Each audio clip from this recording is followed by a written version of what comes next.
développement justement de l'école?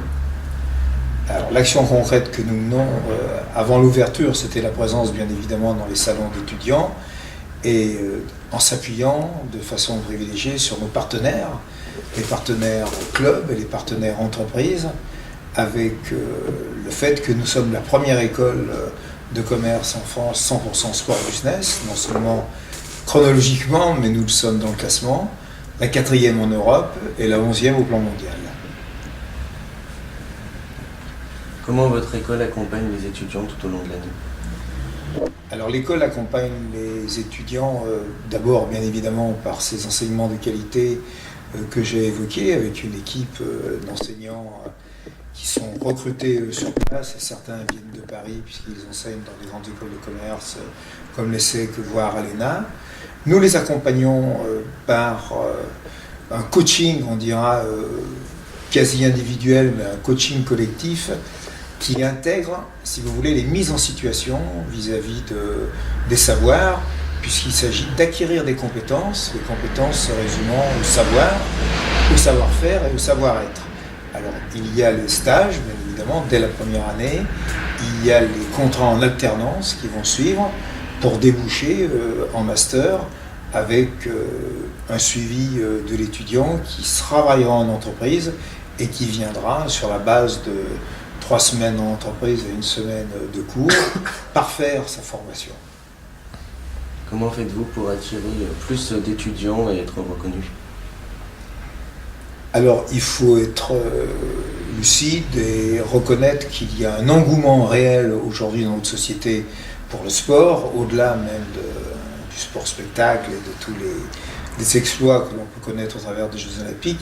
Il y a un véritable engouement de la jeunesse, d'une part, et d'autre part, si nous sommes là performants vis-à-vis de cette jeunesse et des parents qui sont dans l'attente d'une formation de qualité pour leurs enfants, c'est parce qu'effectivement nous offrons des débouchés, puisque nous avons plus de 80% de nos étudiants qui, 3 mois après avoir quitté Amos, sont dans l'activité professionnelle. Quelle est l'utilité de l'école justement d'allier sport et business? Eh bien, l'utilité de l'école, c'est d'abord de se placer sur un marché qui est en croissance. Et aujourd'hui, dans notre pays où on vit la crise économique et les difficultés que l'on sait, le sport, et notamment le sport pour tous, le sport bien-être, le sport santé, on dira, fait partie de ce vecteur en pleine croissance qui va bien au-delà de la croissance que l'on peut connaître, mais qui est limitée sur les clubs professionnels. Et donc notre souci principal, c'est de s'ancrer sur ce marché et d'en mesurer le dynamisme en s'ouvrant à l'international, puisque l'autre grande caractéristique d'Amos, depuis sa création, c'est son ouverture à l'international avec bien évidemment l'Angleterre, les États-Unis, où nous avons un partenariat avec Chicago, où nous avons d'ailleurs notre classe de master qui se trouve actuellement à la Roosevelt University, et nous avons des campus dans le monde avec le FC Valence en Espagne, à Auckland et en Australie aussi. Comment se déroule cette fin d'année pour vous?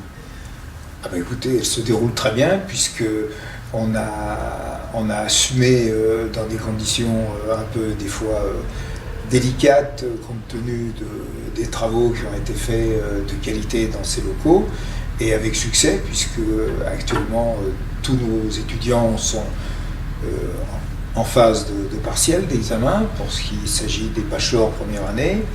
Nos prépas qui correspondent au B3 vont partir à Coventry, et nos masters sont à Chicago. Donc c'est une année qui présage bien de la croissance future de l'école. Quels sont les différents débouchés au Lamos? Alors les débouchés couvrent donc tout ce qui est dans le champ de l'organisation sportive. Donc ça part du club, bien évidemment, jusqu'à l'entreprise, que ce soit l'entreprise qui distribue, que ce soit l'entreprise qui gère de l'événementiel, que ce soit un équipementier, que ce soit un organisateur de grands spectacles. Alors je vous donne des managers de club, bien évidemment, aussi agents de joueurs, puisque nous avons la meilleure formation de joueurs, d'agents de joueurs aujourd'hui en France, c'est celle d'Amos. Bon, c'est une formation qui est très à la mode, mais qui ne règle pas quand même toutes les perspectives d'embauche. Mais pour vous donner des exemples précis, nous avons des étudiants qui ont commencé leur stage ou leur contrat en alternance, par exemple à la Française des Jeux, qui ont été recrutés comme traders à la Française des Jeux. Un autre qui s'est retrouvé dans le projet du nouveau stade à Bordeaux, par exemple, puisqu'il y a un nouveau stade à Bordeaux, et qui va intégrer l'équipe qui va ensuite gérer le stade. D'autres qui rentrent dans des agences de presse, de communication. Donc les débouchés sont effectivement très vastes.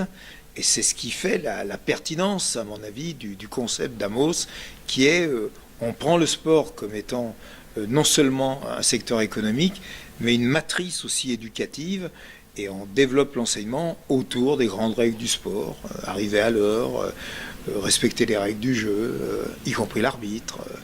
Donc faire un vrai travail de formation aussi de la jeunesse en termes de citoyenneté. Pour vous, le sport business, ça représente quoi ?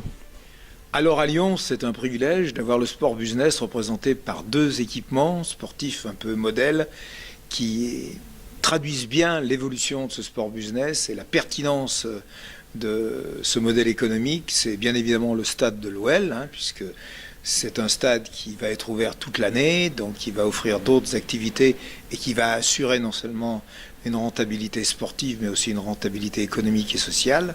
Et l'autre équipement qui préfigure le devenir des équipements sportifs, c'est le mur de Lyon, qui est la plus grande salle d'escalade de France et qui est l'équipement le plus utilisé aujourd'hui dans la région lyonnaise, avec 270 000 entrées, et qui a été créé par un Lyonnais, Alain Lapierre.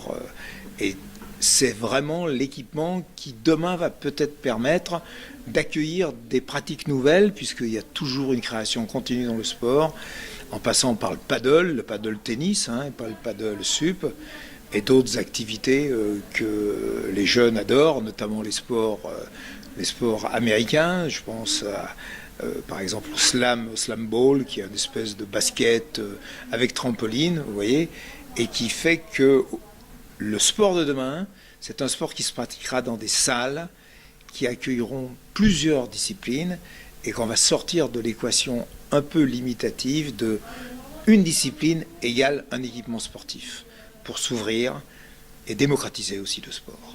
Pour finir, qu'est-ce qu'on peut souhaiter à vous et à votre école pour les années à venir ? Alors, on peut lui souhaiter de continuer à rencontrer un réel succès et surtout d'assurer un débouché professionnel à la jeunesse qui en a le talent, l'envie, les qualités. Et le sport est là pour que finalement le meilleur gagne et que le meilleur soit le plus nombreux. Très bien, on vous le souhaite. Merci d'avoir répondu à ces questions.